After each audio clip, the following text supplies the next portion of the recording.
Bismillahirrahmanirrahim. Innal hamdalillah nahmaduhu wa nasta'inuhu wa nastaghfiruh wa na'udzu billahi min shururi anfusina was sayyiati a'malina. Man yahdihillahu fala mudilla lahu wa man yudlil fala hadiya lahu. Wa asyhadu an la ilaha illallah wahdahu la syarika lahu. Wa asyhadu anna Muhammadan 'abduhu wa rasuluhu alladzi la nabiyya ba'dah.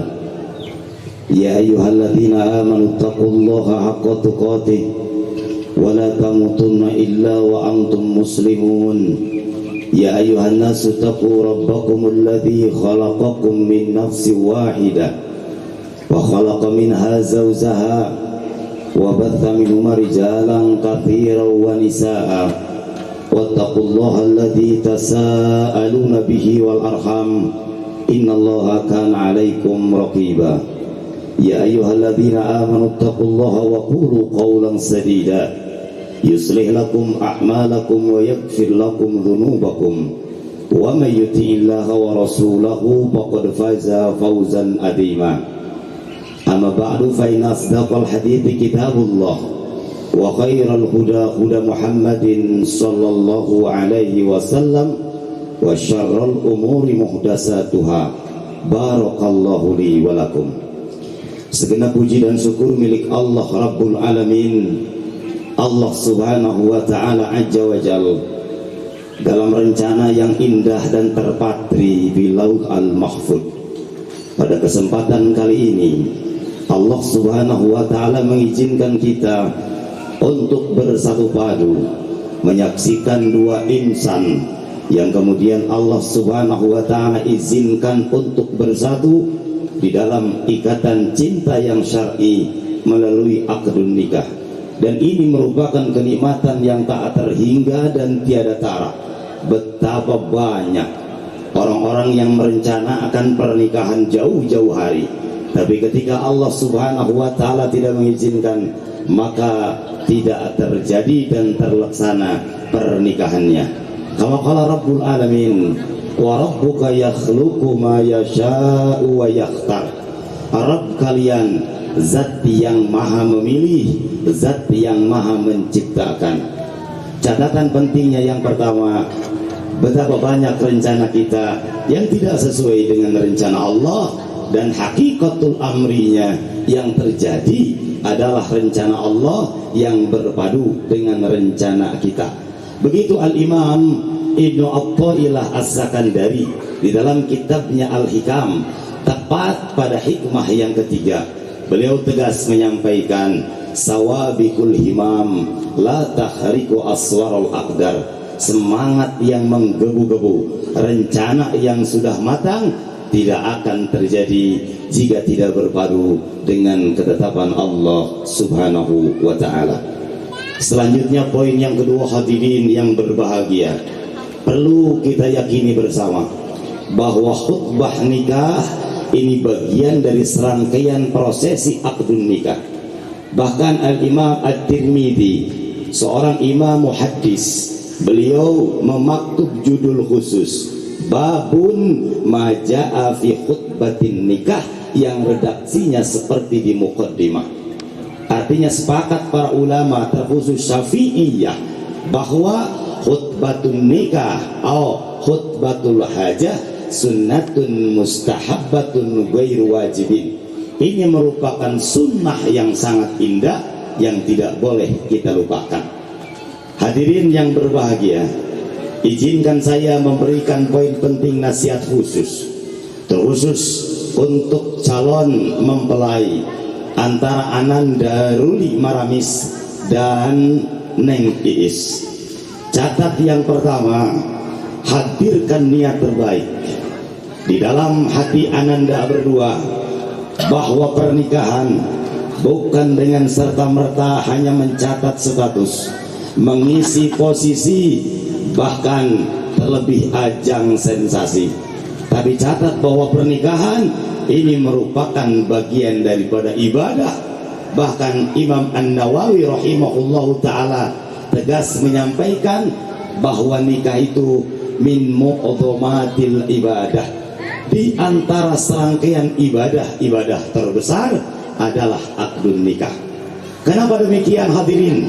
Disadari bersama adanya berbagai amaliyah, ubudiyah, bahkan pahala akan terus mengalir besar melalui gerbang pernikahan. Yang ada kalanya amaliyah tidak bisa dilakukan kecuali melalui gerbang pernikahan. Maka dengan gerbang pernikahan ini dibuka, maka serangkaian ibadah oleh Na'ruli dan Neng Iis bisa terlaksana dan dicatat oleh Allah Subhanahu wa Ta'ala menjadi ibadah di hadapan Allah Subhanahu wa Ta'ala. Itu poin yang pertama. Lalu kemudian poin yang kedua, karena ini merupakan ibadah, maka sepakat para ulama tidak boleh kemudian ini ibadah terkontaminasi, tercoreng dengan apapun yang dikatakan budaya, apapun yang dikatakan prinsip-prinsip di luar Islam. Artinya ketika ibadah dikatakan ibadah, ketika nikah dikatakan ibadah, maka hadirkan dua syarat pokok di dalam hati sanubari ananda berdua. Yang pertama, ikhlasun niyyah lillahi wahdah. Yang kedua, muttaba'atu Rasulillahi sallallahu alaihi wasallam. Yang pertama, hadirkan niat terbaik karena Allah, di jalan Allah dan untuk Allah Subhanahu wa Ta'ala. Lalu kemudian yang kedua, dalam rangka mengikuti sunnah Muhammad sallallahu alaihi wa ala alihi wasallam. Itu poin yang kedua. Selanjutnya ananda berdua catat bahwa tentunya kalian berdua adalah orang asing satu dengan yang lainnya. Asy-Syafi'i rahimahullahu ta'ala memberikan isyarat bahwa pernikahan ini seperti kita berlayar di atas lautan. Bahtera yang berlayar di atas lautan, tentunya berbagai macam kemungkinan terjadi, baik hal-hal yang diinginkan ataupun hal-hal yang tidak diinginkan. Maka poin yang ketiga, ketika Na'ruli mendapati ada sesuatu yang tidak diinginkan dalam diri Iis, pun juga sebaliknya Iis mendapati ada sesuatu yang tidak pas yang dilihat dalam diri Ruli, maka catat bahwa kalian berdua bukan makhluk yang sempurna.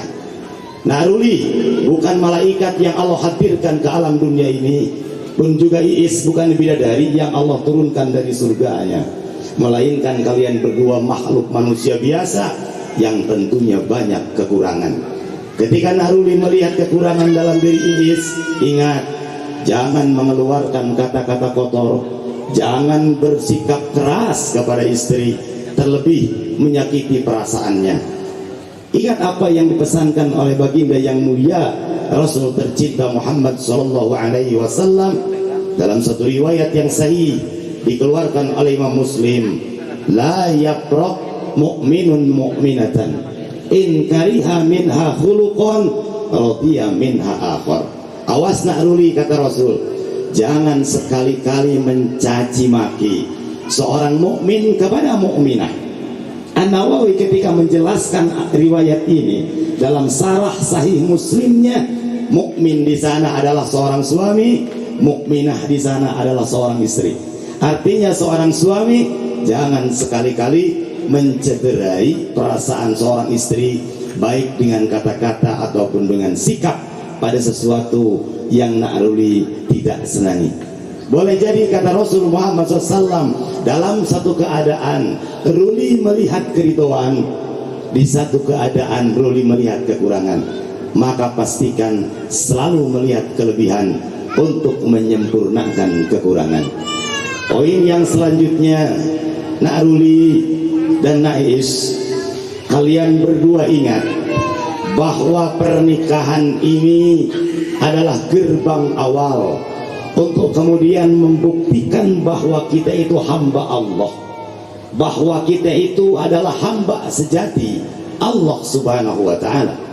Yang tentunya ketika kalian berdua saya tanya, apa tujuan pernikahan? Pasti jawabannya ingin mendapatkan samawah, sakinah, mawaddah warahmah.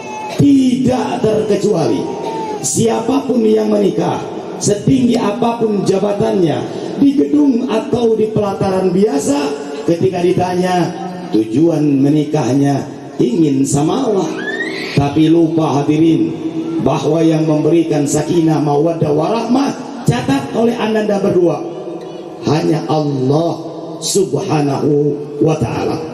Bukan penghulu, bukan kedua orang tua, bukan guru, bukan sanak famili, bukan jabatan, bukan fasilitas yang kalian berdua miliki, melainkan as-sa'adatu biyadillah, bahwa kebahagiaan itu di tangan Allah. Wala tunaluha illa bita'atillah, dan kalian berdua tidak akan mendapatkan kebahagiaan itu illa bita'atillah, kecuali dengan jalan ketaatan, melaksanakan amal solih di sisi Allah subhanahu wa ta'ala. Begitu Allah sifati orang-orang terbaik. Kama qala Rabbul Alamin, man amila amalan salihan min dzakarin aw untha wa huwa mu'minun fala yuhrihannahu hayatan thayyibah. Siapa orang yang melakukan amal solih, baik laki-laki ataupun perempuan, maka jaminannya niscaya Allah akan berikan kehidupan yang layak, kehidupan yang bahagia, rumah tangga yakinah, mawaddah warahmah. Yang terakhir barangkali ananda berdua ingat bahwa tidaklah ananda bertemu, melainkan ada jasa yang sangat besar. Siapa sosok yang paling berjasa? Adalah kedua orang tua. Ingat Nak Ruli, ketika tadi nanti Nak Ruli mengatakan qabiltu, maka berpindah seluruh hak dan kewajiban ayahanda Neng Iis berpindah ke pundak Nak Ruli. Jadi pernikahan bukan sensasi dan hanya mengisi, tapi sekali lagi pernikahan ini berujung pada konsekuensi yang besar. Kalau sebelumnya Iis surga dan nerakanya ada di pundak ayahandanya, Iis baik berakibat baik untuk kedua orang tuanya, jelek pun juga sama bermuara kepada kedua orang tuanya, pun juga kewajiban Iis taat 100% kepada ayahandanya, berangkat dari perkataan qabiltu yang nanti Nak Ruli katakan, ingat nak, berpindah kewajiban seluruhnya ada di pundak Nak Ruli, maka bawa Iis menuju Allah subhanahu wa ta'ala, emban amanah dari Allah subhanahu wa ta'ala dengan kekuatan militer yang kau miliki. Jadikan pasanganmu jadi pasangan yang sejati, satu kali seumur hidup, dan sampai berjumpa terus di surganya Allah subhanahu wa ta'ala. Allah tegas menyampaikan kepada Nak Ruli melalui Iis perempuan, kata Allah subhanahu wa ta'ala, wa akhadna minkum mitsaqan ghalidha. Iis ingat bahwa kata Allah subhanahu wa ta'ala, kalian perempuan telah mengambil ikatan suci yang kemudian Allah katakan mitsaqan ghalidha, ikatan yang kuat, ikatan yang paling kuat, yang tidak bisa diputuskan melainkan oleh hawa nafsu kalian berdua. Karena Iis telah mengambil janji dengan bahasa qabiltu tadi dipertegas oleh Rasul Muhammad sallallahu alaihi wasallam dalam satu riwayat yang sahih dikeluarkan oleh Imam Muslim, fattaqullaha fin nisa, hati-hati dengan perempuan wahai Nak Ruli, fa innakum akhadtumuhunna bi amanillah, karena kalian wahai laki-laki telah mengambil amanah Allah berupa perempuan. Ahadtumuhunna bi amanillah wastahlaltum furujahunna bi kalimatillah. Dan Nak Ruli telah menghalalkan farjinya dengan kalimat Allah, dengan ijab kubul. Besar harapan saya, tidak kemudian seperti umumnya orang menikah yang kemudian hanya usia pernikahannya seumur jagung. Kenapa? Karena tidak paham hakikatul nikah. Catat itu, kuatkan itu, dan selalu ingat bahwa engkau Nak Ruli telah mengambil sumpah janji setia dengan Neng Iis untuk sehidup sesurga. Barangkali itu yang bisa saya sampaikan untuk mengisi khutbah hajah ini. Mudah-mudahan ada manfaatnya, khusus untuk kalian berdua dan umumnya untuk kita sekalian. Aqulu qauli hada wa astaghfirullah li wa lakum wa aku minkum wallahu a'lam bissawab. Wassalamualaikum warahmatullahi wabarakatuh.